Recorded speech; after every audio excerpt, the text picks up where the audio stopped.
every other place. Too bad. I was getting my hopes up. Will be picked by BlossoM. We're going into Towers of Doom. I love the way you say that. We're around the campfire and Uncle G Clef is telling the Boy Scouts the ghost stories on Towers of Doom. Of the old times. Back, when there was a floppy disk. If you don't have that in your backpack, if it goes out to the sun, it will get infected by the virus. That was the rumor. What? Oh my god. I'm not lying. That was actually a Korean rumor back in 1990s. You'll get a virus from the sun? Yeah, if you expose it out to the sun. Oh my god. So you always have to keep it in the dark, like in your backpack or the black plastic You can't just bag. carry it around. No. Wow. You get some Y2K virus. Somewhat like that. I definitely went to the grocery store with my parents to buy beans and rice for our stockpiles for when that happened. Turns out the only fallout from Y2K was Backstreet Boys releasing Millennium. Well, Medivh is still open, but Malfurion is taken away, so at least that's a pair that cannot be paired up with anymore. But There's the Medivh. First pick again, along with Garage. This feels like this is an even better draft for BlossoM. We'll see. Without the support, it can be a different game. But Gondar's Garage has been pretty infamous about his play, throwing his teammates. But a very great player, of course, Genji. And with Malfurion, do they want to go towards their Hanzo rotation? Tempest is not the team that likes to play Hanzo compared to the other two within the top 3 Korean teams. KSP Black and Ballistics, they would just pick Hanzo right here. There are some other ways, but most likely. But Tempest is not the team that would actually pick Hanzo. Some other picks, maybe we'll get to see some Phoenix in action. I mean, we've seen lots of Phoenix lately, not in necessarily Korea, but just internationally. It's been pretty popular. Maybe not after the most recent changes. And like you said, it doesn't look quite as strong. And then, okay, Hanzo coming out. This is already making me feel a little bit more at home. Yeah, that's the Hanzo skin I lost 2 games this morning. So there's that. They're triggering G-Clef already. The original skin with the pleb horse is the best on Hanzo. Is that right? I've noticed from playing too many games. See, this is what I'm missing, the skin meta in Heroes. I know, you have to match it up. It's the best. Like sometimes the pleb horse is the best skin. This is the best mount for Hanzo. And you're not doing a good job selling extra skins on the broadcast, G-Clef. Well, I know for sure that's the Mad Axe Garrosh. Mad Axe. I'm glad at least one of us learned does. it a few days ago. Okay. Garrosh? No, not Garrosh. Gazlo. Nova. BlossoM. Nova has been fixed in this patch. Hot fixed. I'm glad you added the hot fixed in there. Seems like a better. Oh wow! Actually, taking Falstad away. After game 1, I would probably let Falstad go through again. So maybe just a little bit worried about fixing the kinks in the Falstad play and not letting that go through to combo with HGC again. Garrosh is already picked, so Diablo Bend seems not necessary this time. If they can snipe on the support, possibly Stukov. Silence is so good to pair up with the melt. What is it called again? With the E from Garrosh. Falstad, or not Falstad, but Stukov was the I Silence think they is banned away here. Good pair. Instead, it's going to be Tracer. Tracer. Wow. Okay. Tutu's Tracer did tons of damage, of course. A big harass for the front line and the side from game number 1. And that's the response that Tempest is going to have. Felt like Falstad ban was not even necessary, but maybe just knowing about the potential power that Lockdown could actually have with that Falstad. Yeah, I mean, that's exactly what I was saying. It's like, well, after what happened in game 1, is that really the threat that you want to take off the board? I don't know, but we do have 2 more picks coming through for blossoM. This pretty much looks like, I don't know, best case scenario. I guess obviously you would want to maybe work Maeve in there, but obviously you're going to expect that at some point in time that's going to be banned out against you. So what's the best case scenario here for blossoM? Well, two Shimada brothers already. One banned, one taken away. Next one up. The Hakkai's a solo lane, lots of CC. And the Vala! Not the first one, of course, but it's been a while. It's been a while since we saw Vala. Maybe once from Ballistics, I believe the last time. I can't really remember exactly. It's been at least few weeks, and then the one before has been month since we saw Vala. I mean, if there's any team that is going to pick either new picks or picks that you haven't seen in quite a while, blossoM certainly fits that bill. But, you know, now Tempest have the opportunity to see the Vala and maybe show us why it's not out there all the time. Yeah, it depends on the support. I think Ariel is all right. That pairs up with the Medivh post 13. 10 more seconds. This is maximum suspense. I think Tempest already has Hanzo. Keeping up with the Sonya. Good. Was getting caught a few times, but okay, of course, against the auto attacks. Will be Cassia for the sustain. Okay, final pick here for blossoM. I love that Cassia gets a chance to really serve as that big counter pick. I wouldn't necessarily expect to see that, just like I wouldn't expect to see the Vala, but hey, anything can happen here. I really hope that things get ultra crazy as we get through this series. Maybe even in our second series with Ace trying to, you know, make that upset happen. I wouldn't necessarily have considered blossoM like an ultra super upset because they have been doing pretty well this season, but you know, I wouldn't have expected the Vala either. So final pick here for blossoM. What's it gonna be, G-Clef? Lily?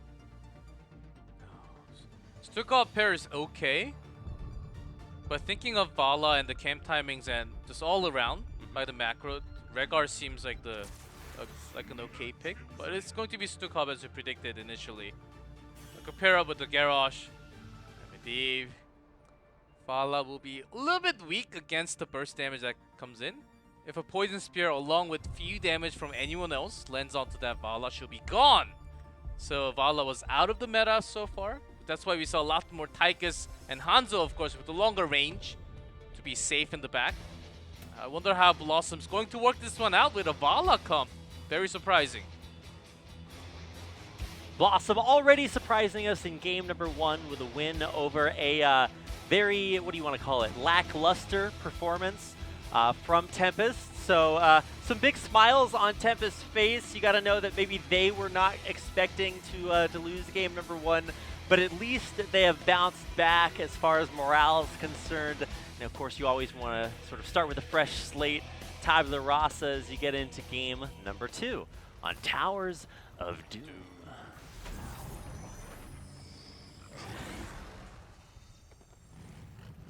Seems like blossoM has 3 bans: Genji, a bird, and the Falsti. A bird. Yes. This is Does how anyone you know what the name of that bird is? Because I have no idea. I'm sure it does have an actual name, right? Somebody Maybe the bird is Falstad and the guy just writing on it. You're blowing my mind here. I know. Somebody who is well versed in the Heroes of the Storm lore can tweet at us. Now that people know our Twitters from them being added to our name plaques. Sell out. That's right. That's one of my 2 main goals here on the broadcast today. The first one is not to totally suck, and then goal number 2 is to plug Twitter as much as possible. Already looking for our first early casualty is Gondar. You know, who else would it be? Drops very, very low. Unfortunately, it is Garrosh. He's pretty good at surviving those situations. Yeah, never call too early as a caster. If the target is Garrosh, there's always a chance of surviving. There's always a chance. So never call the kill too early, okay. And he will survive with the portal. All right, how to cast Heroes 101 with G-Clef. I'm learning my lessons. And Garrosh is in many games right now. It's totally in the meta. Lots of sprays. And I was expecting lots of different heroes, but only a Vala for now. So walk me through Vala. If maybe somebody was very new to Heroes of the Storm, theoretically, this is where I said my friend has a problem. So I have a friend who's very new to Heroes. Friend. Oh, there it is again. Thank you, G-Clef, for reminding me about my lonely life.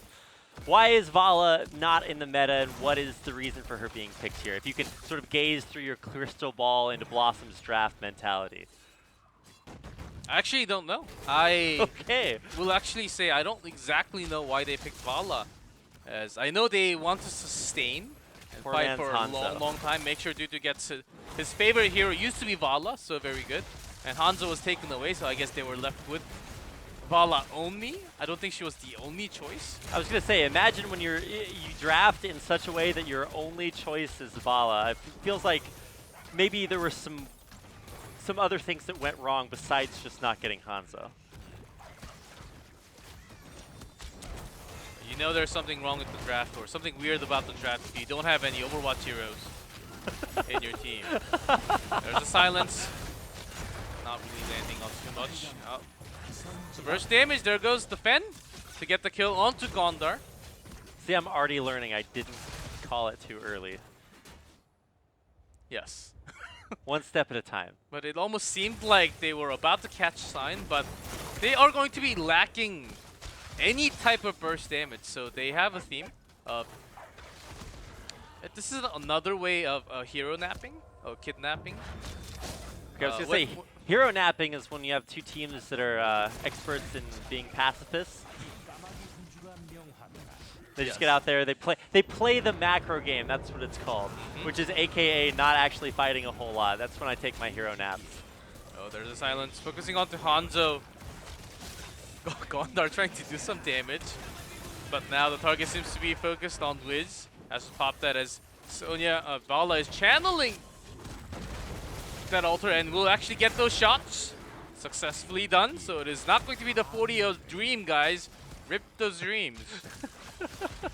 Dreams also things that I have when I'm hero napping. And you also have friends, so your future looks bright. Truly, I am very blessed right now. Also blessed to be here casting with you, G-Clef. I think everybody is very happy that you're still here along for the ride. Vala seems to be working very well. Is that what it's doing? The entire time, she was channeling. She got it. She got the mission done. Without her, even without her, they didn't really get the kill. But on this map, all you need to do is get all those altars and you win the game. But of course, you need to win the Thank you for teaching me fights. about the victory condition in Towers of Doom. Number one, okay. core. Okay. Number two, but how do you get to the core on Towers of Doom? Objectives. Okay. Number three, Pumpkin Boys. Pumpkin Yes. Boys. Goblin Sappers? Yes, Sappers. Okay. Also Pumpkin Boys. I like Pumpkin Boys more. Somebody was coming up with the like Warcraft lore or the Heroes of the Storm lore that we're putting in here. And they're like, we have to make a choice about what to call this unit. They're boys, they have pumpkins on their head. What should we call them? And somebody didn't think of calling them Pumpkin Boys. So clearly a missed opportunity there, G-Clef. Oh yes, you're certainly right about that. As we have the Fen build from Cassia. Somewhat interesting. We had that build a few times, but not really the most popular one. Also, the Q build seemed to be on the rise when Cassia was used oftentimes against the Greymane, but ever since Greymane kind of fell out of meta, we also lost Cassia in the same way. This time Dami channeling, positioning himself a little bit. If Dudu was caught in that entangle, it was going to be a kill. Yeah, very absolutely. low. He's kind of playing with fire up there. Glad he's more towards the back of the team for now, and he is going to go up there. I mean, you were talking about objectives, right? Okay, so core is number one, but how do you get there? Trying to control the towers. Thanks for the ride. There's a power slide. And Tempest actually gets the channel. Sign is controlling with that power slide. Seems to be having a better of a game against the Garrosh, which is somewhat surprising. It's Vala was so strong last year, end of last year, especially when the double support meta was here. She's so squishy, but when there's a double support, especially when there's Tassadar, extra shield, extra amount of healing, she can sustain and do the damage, but I don't think it's the same case. Somewhat similar with the Medivh. Right. I think that's the line of thinking they're really, that if I'm reaching a little bit, I think that's the line of thinking they're going for in this game. And at this point, you have, what is it, confirmation bias? It's like, well, this is the way things are, so let's try to figure out a good reason for them to be that way.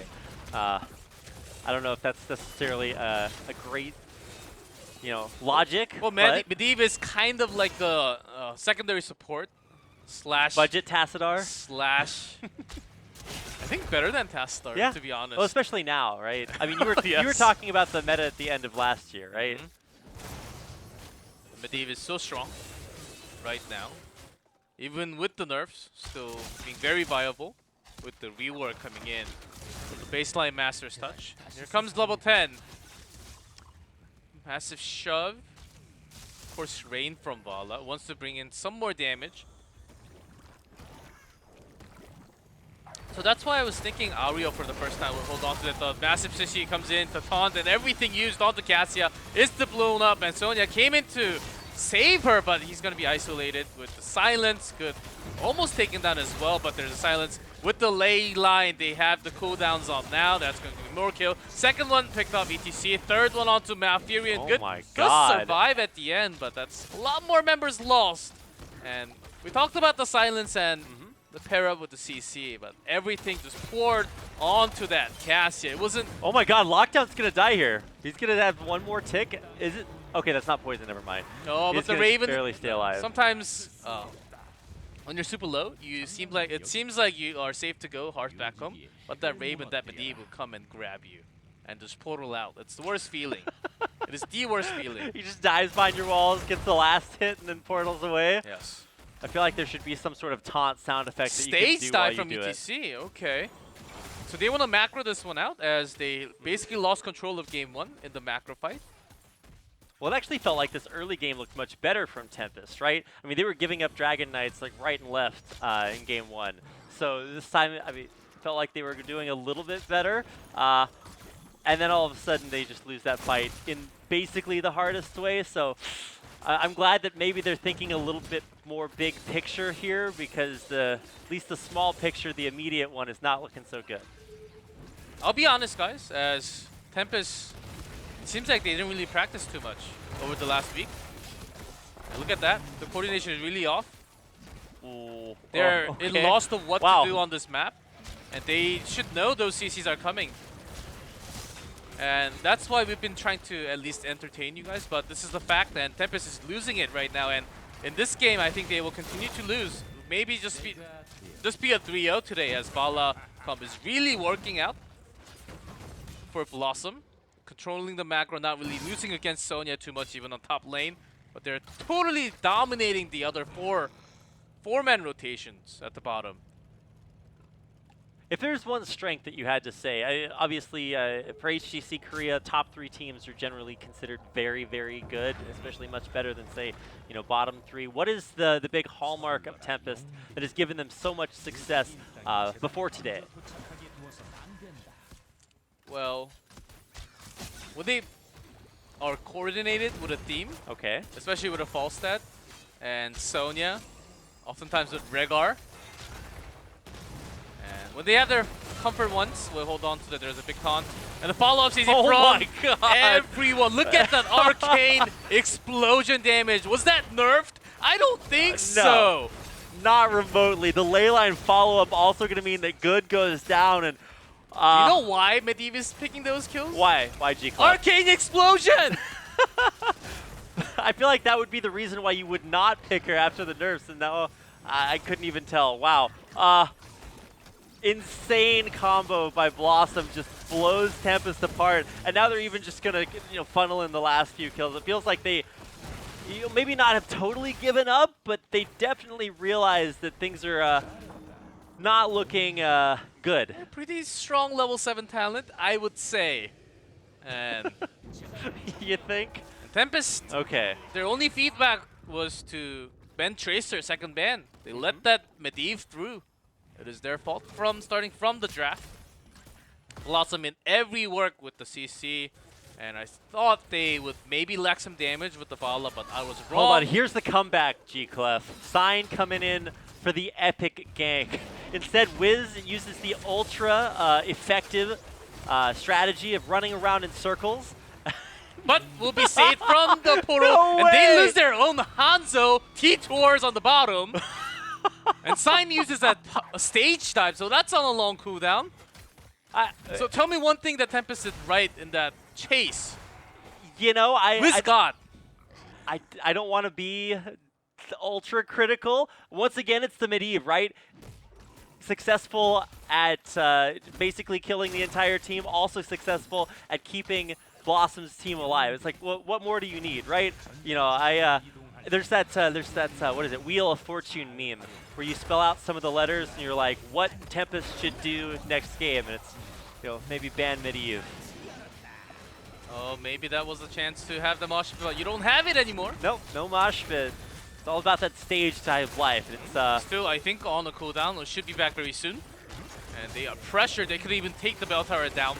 Back to themselves. There's a ley line, and look at that. Oh the my rain God. perfectly connecting from Dutu. 2 kills already. Dami also going pretty low. Will get taken out from Medivh, actually. This is basically the Vala. And Sonya loses from on Are you top? kidding? What? What just happened there? I know Sonya was pushing. 1v1? Must be a great drag onto the fort. Fort damage increased. I feel like those are mistakes I make, right? When I'm playing my my only split push Sonya, but that will be game, guys. what? Okay, you know, Tempest, they're a new team, a small indie game developer here in HGC Korea. So really, you know, maybe one day they'll be able to you know, deal with top tier talent like BlossoM. Very nice arrow. Okay, yes, sick Hanzo play. Longest range possible. Maximum value, But minimum that's the value. End. Wow. That is the end of, I would say, the end of Tempest for tonight. It is only 2-0, and we'll have a short break right after, but how Tempest is playing, what they want to do, how they want to play tonight, it seems like...